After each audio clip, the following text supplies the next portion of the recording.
cierto grado de objetividad de alguna práctica religiosa popular, se requiere un mínimo ejercicio de descentramiento cultural respecto a los propios valores y principios. Ese descentramiento no implica la disolución de los propios valores culturales, sino la toma de conciencia de ellos y la posibilidad de reconocimiento de otras configuraciones de sentido de aquel con quien se da el encuentro. Añado también que para analizar el fenómeno religioso popular será necesario considerar a este como una realidad factual valiosa en sí misma y depurarla de connotaciones etnocéntricas. El análisis de los fenómenos religiosos populares necesariamente implica cuestiones de interculturalidad. La correspondencia de estas manifestaciones en constante referencia a la instancia oficial, de forma ya sea amigable o conflictiva, porque la relación no es nada más llevarse bien, también puede ser relación de grito y sombrerazo y sigue siendo relación. Involucra segmentos sociales diversos que intervienen en la conformación de un todo. En Latinoamérica, la peculiaridad del proceso evangelizador implicó procesos culturales en las sociedades nativas que llevaron a una integración local del mensaje cristiano, reformulado desde los símbolos autóctonos, en una integración de ese mensaje en el proceso histórico propio de las culturas receptoras. Si se quiere, podría decirse que el mensaje cristiano se reformuló, traduciéndose a un lenguaje entendible, coherente y significativo, de acuerdo al horizonte de sentido propio de las culturas indígenas, que de esta forma se apropiaron del cristianismo desde su propio proceso selectivo y dinámico, que logró integrarlo en su mundo simbólico desde su propio lenguaje religioso y entendimiento ancestral de lo sagrado. En todo sentido, el diálogo abierto entre las disciplinas sociales y los agentes eclesiásticos que buscan insertarse en este mundo, con todas las consecuencias que ello implica, puede redituar en una comprensión del otro desde su otra edad, contribuyendo a relaciones interculturales no violentas, retroalimentadoras y compenetradoras de sentido, especialmente el sentido de lo sagrado y sus consecuencias en las relaciones sociales y con el entorno natural. Así pues, vamos a hacer hincapié ahora, entonces, en valorar la religiosidad popular como un patrimonio cultural compartido, provocado por la Iglesia. Sabemos que las corrientes protestantes en su quehacer proselitista son muy poco dialógicas con los antecedentes culturales de los pueblos donde se insertan. Desde esta perspectiva, es justo considerar que el tesoro social que se resguarda en los complejos rituales populares en México no hubiera sido posible si la praxis eclesiástica no hubiera permitido de una u otra forma esas negociaciones, sesiones y reinterpretaciones. La riqueza de la religiosidad popular viene, en gran medida, de la capacidad de englobar diversos aspectos de la vida social local, revalorando la situación particular del grupo íntimo que se cobija en esta expresión. Dicho en otros términos, frente a la avasalladora muralla de anonimato de la masa sin rostro, que pareciera guiar contra voluntad la vida del hombre contemporáneo, existe la posibilidad de que el rostro vuelva a definirse, al menos en el pequeño círculo del barrio, la colonia, la calle, la unidad, a través de las vivencias religiosas populares, preferentemente mediante las imágenes de los santos protectores, pero también desde otras prácticas aglutinantes y dadoras de sentido en el esfuerzo conjunto, representaciones, peregrinaciones, ferias, etc. Por ello insisto en que es necesario hacer patente que en la lógica cultural que subyace en la religiosidad popular se debate la identidad, pertenencia y cobijo social de grupos poblacionales subalternos que no se sienten identificados con lo que se dicta desde la hegemonía y encuentran refugio a su propia singularidad en las expresiones religiosas populares y las instancias que las posibilitan. El enfoque etnohistórico desde el cual me ha aproximado la religiosidad popular está nutrido por los planteamientos teóricos más desde la antropología y la sociología, como los de Gilberto Jiménez, Johanna Broda, Félix Báez Jorge, desde Cuba, Jorge Ramírez Calzadilla, Luis Millones desde el Perú, y todos ellos insisten en arrancar del mero ámbito piadoso, devocional, eclesiástico, litúrgico, pastoral y normativo la religiosidad popular, para problematizarla desde las ciencias sociales en cierta independencia, ¿no?, de la relación con la Iglesia. Entonces no quisiera que pareciera que traiciono esa fuente o esa interpretación, simplemente quiero enfatizar que a pesar de eso, la Iglesia es un elemento clave en estos fenómenos y que no se puede simplemente desechar. Antes bien, creo que hay que reconocer que la práctica pastoral en estas tierras americanas provocó, incentivó, impulsó y en los peores casos al menos solapó la nueva amalgama de un cristianismo que no cuajó como los frailes pioneros deseaban, pero que al fin y al cabo el resultado fue después de todo un cristianismo.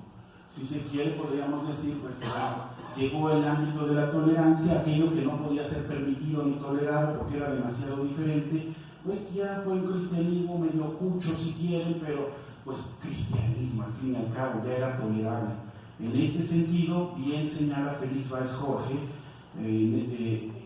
lo cito: he procurado situarme en una perspectiva desde la cual observo a la religión oficial y a la religión popular como fuerzas sociales y entidades simbólicas que, aunque sus manifestaciones puedan ser polares, en condiciones particulares llegan a expresarse de manera concertada. Erróneo sería reducir una a la otra e igualmente equivocado sería examinarlas de manera aislada. Hasta ahí la cita de Valls Jorge. En la interacción de ambos sectores sociales se generan los mecanismos propios de las dinámicas de la religión popular, que son una ventana privilegiada para asomarnos al complejo entramado social que subyace en estas expresiones religiosas interactuantes dialécticamente. Así pues, la religiosidad popular pareciera ser un patrimonio cultural compartido, tanto por la Iglesia como por el pueblo, barrio o colonia que sustenta sus prácticas rituales, como en sus propias palabras lo dicen, como dicta el costumbre, como debiera ser, como siempre ha sido. La relación se mantiene, no implica ni importa que sea esta una relación amable o cordial, pero al fin y al cabo el vínculo se mantiene. El devenir de la historia nos muestra también que en el momento en que alguna manifestación religiosa popular, por muy marginal que sea, llega a ser posible ser usada por los fines de la religión oficial, es incorporada de alguna manera al ámbito institucional apoyado por la jerarquía eclesial. A pesar de los conflictos que pueda tener la instancia hegemónica con lo popular y viceversa, esta relación se mantiene, a veces cordial, otras tensa, con rupturas ocasionales, pero restableciéndose en un incesante proceso de negociación e intercambio cultural.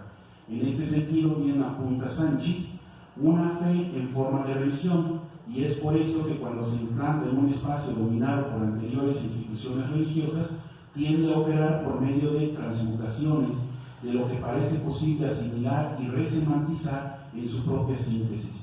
Su autoconcepción como una totalidad, la católica, lo predispone a esa estrategia, pues ella tiene más vocación para fagocitar que para excluir. Hasta ahí la cita de Sánchez.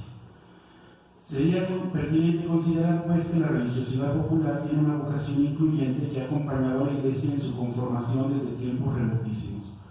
En este sentido, tal vez el conflicto de la institución eclesiástica con las manifestaciones religiosas populares sea un conflicto operativo entre el ejercicio de inculturación eclesiástico en un contexto específico y las negociaciones propias de la cultura receptora que se resiste a desaparecer como entidad cultural única y diferenciada en aras de ser lo mismo e igual en la universalidad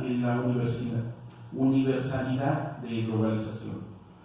El problema es perenne y es intercultural, no es falla del modelo evangelizador asumido, es consecuencia de la vida cultural de un pueblo que no puede menos que adoptar, traducir y decidir qué y cómo del mensaje cristiano se integra al ámbito íntimo de nosotros profundo. Así somos los seres humanos, entes simbólicos y de sentido, y en ese ámbito no existen trasplantes, injertos o soldaduras. El mensaje recibido o se hace propio o se desecha como amenaza del exterior a la identidad del grupo cultural. Y así no es una cuestión monológica, porque para que exista se han articulado ya dos o más expresiones religiosas de procedencias culturales diversas. En la religiosidad popular se da la fusión de sentidos, lo cual permite la síntesis operante a nivel social mediante los rituales comprendidos cabalmente en la intimidad del grupo social que los genera. Las prácticas y tendencias pastorales correctivas frente a la religiosidad popular ignoran plenamente el proceso de conformación de la misma, niegan rotundamente al interlocutor y en su monólogo generan agresión cultural, violencia simbólica y una descarada pretensión de dominación ideológica. Vamos a ver algunas de las imágenes para pues refuerzan estas ideas. Aquí tenemos algunas imágenes, son de colegas, miembros todos del Observatorio de la Religiosidad Popular, que han compartido estas imágenes de los casos que estudian. Estas son de Ana Laura Vázquez, en Oaxaca, del pedimento, la que sigue por favor, donde bueno, podemos ver que anexo al santuario están estos pedimentos, que es como una maqueta.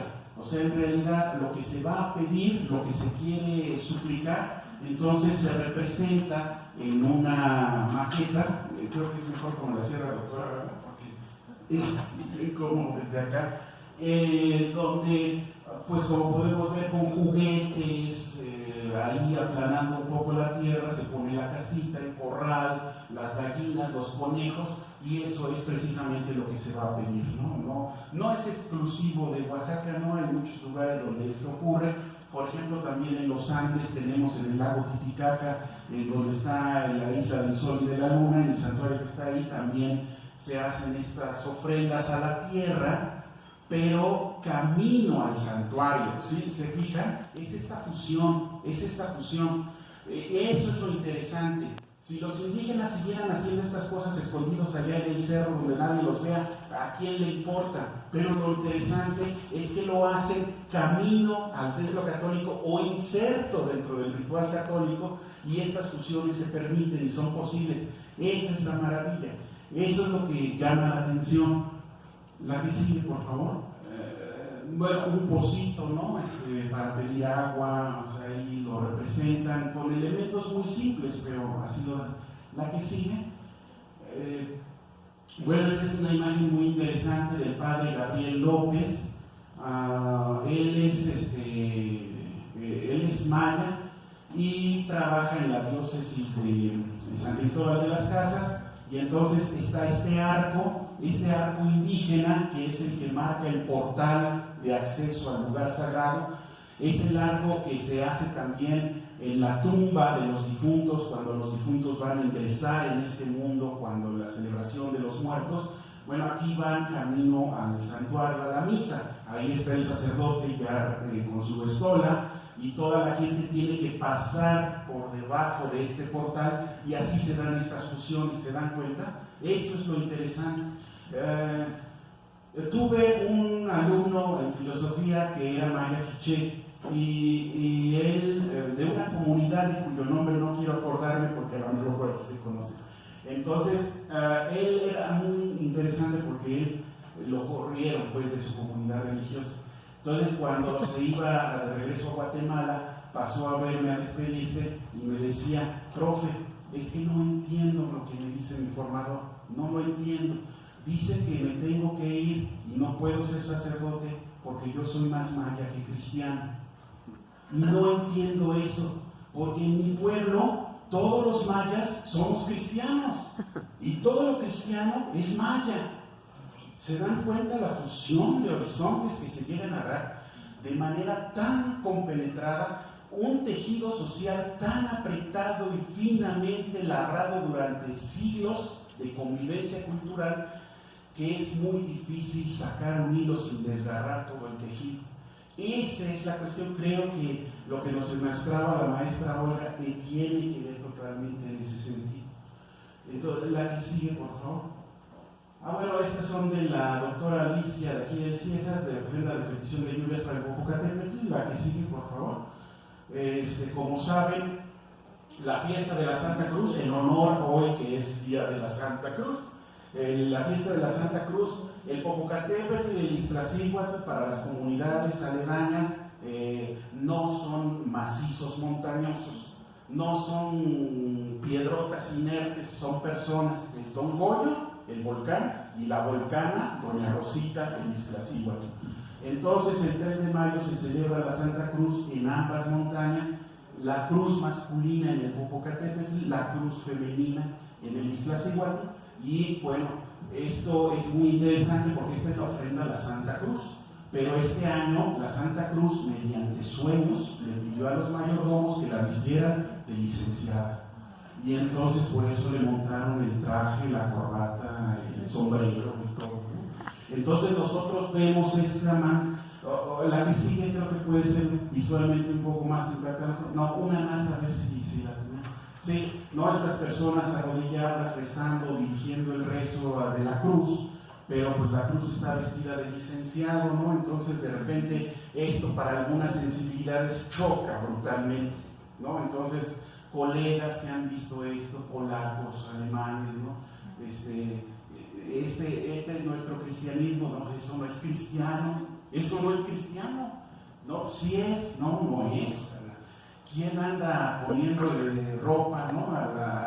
Igual la cruz femenina de Iztaccíhuatl a veces pide de China poblana, a veces pide lencería, entonces se le pone a la cruz y pues la cruz manda, ¿no? Entonces esas son fusiones difíciles de asir, se dan cuenta de esto, pero quiero enfatizar que yo, desde mi perspectiva, la Iglesia tiene mucho que ver en este papel y tiene una responsabilidad histórica muy fuerte dentro de este papel, porque también incentivó, provocó y abonó a estas expresiones que llevaran a estos grupos culturales a una vivencia menos del lado grotesco de los dioses infernales y más de nuestro lado cristiano.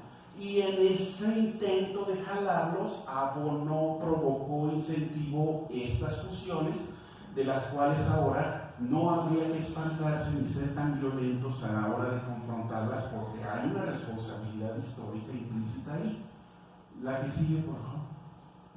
Sí, bueno, no sé, es de la misma doctora Alicia, otra.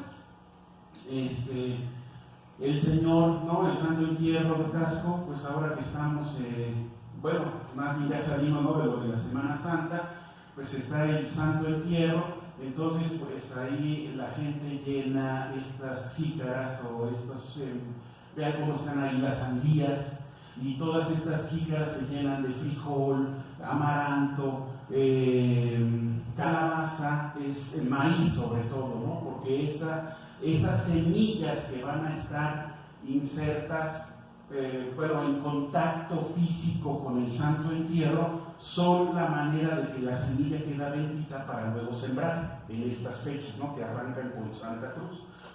Y esto pues, es muy interesante, ¿no? Es muy interesante. No debemos olvidar los empates simbólicos. No solamente hubo dicotomías en el momento del encuentro entre cristianismo y religiones indígenas, hubo también mucha empatía. Y no podemos olvidar Fray Diego Durán Motolinía, que decían estas religiones fueron inventadas por el mismo Satanás para impedir el advenimiento del cristianismo, porque las hicieron tan cercanas al cristianismo que los indios no distinguen qué es cristiano y qué es lo propio. Hay que recordar eso. La que sigue, por favor. Bueno, es lo mismo. Vamos a seguirnos un poquito.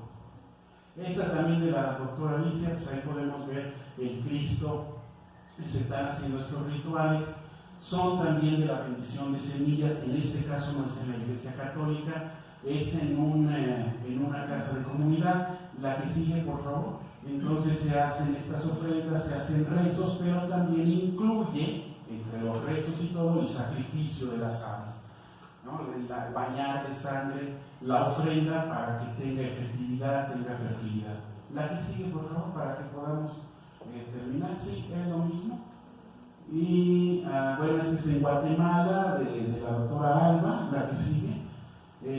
Dentro del templo católico se hace toda la ofrenda de las semillas. Y entonces la que sigue, aquí tenemos, ese es el altar, están en la celebración eucarística, es la misa, y ahí están todas las semillas que van a ser bendecidas de manera indígena, fusionando, ¿no? Es un universo simbólico único.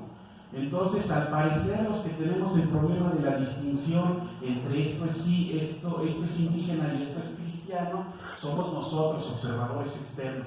Pero ellos, desde que abrieron los ojos, esto es el cristianismo. Para ellos esto es el cristianismo. La que sigue, por favor, va a estar el padre para que vean que no es cuento, está en la misa. La que sigue, sí, bueno, esta imagen es icónica, es genial. Es en Izmiquilpan, Hidalgo, están saliendo los mayordomos, vean con qué orgullo se porta el traje típico, el regional, va cargando a San Nicolásito. San Nicolás fue a dar su pleitesía al señor de Jalpan, pero lo que me parece icónico, genial, atrás la bandera de México y la del Vaticano. Y ellos están convencidos de que son tan buenos cristianos como buenos mexicanos, aunque no, bueno, yo dudo mucho que ni una instancia ni la otra le reconoce plenamente su estilo y su peculiaridad. Hay muchas dificultades en el camino. Y eso es lo que estamos hablando. Entonces, ya para terminar, nada más, estas son, para que vean, una secuencia de imágenes de Naupan, Puebla, de una ordenación sacerdotal. Entonces tenemos aquí cómo están los concelebrantes y se les pone su collar de flores y galletas y su corona de pan. La que sigue, por favor. Entonces ahí tenemos, son los mayordomos, las autoridades locales que están coronando a los sacerdotes concelebrantes. La que sigue. Ahí unos más espantados que otros, pero la que sigue, el obispo también, todos, es parejo, la que sigue, y el ahora padre que fue ordenado, este es el ordenado, por eso sus flores de la cabeza son diferentes, también las del cuello. Y bueno, con esto terminamos. Muchas gracias por su atención.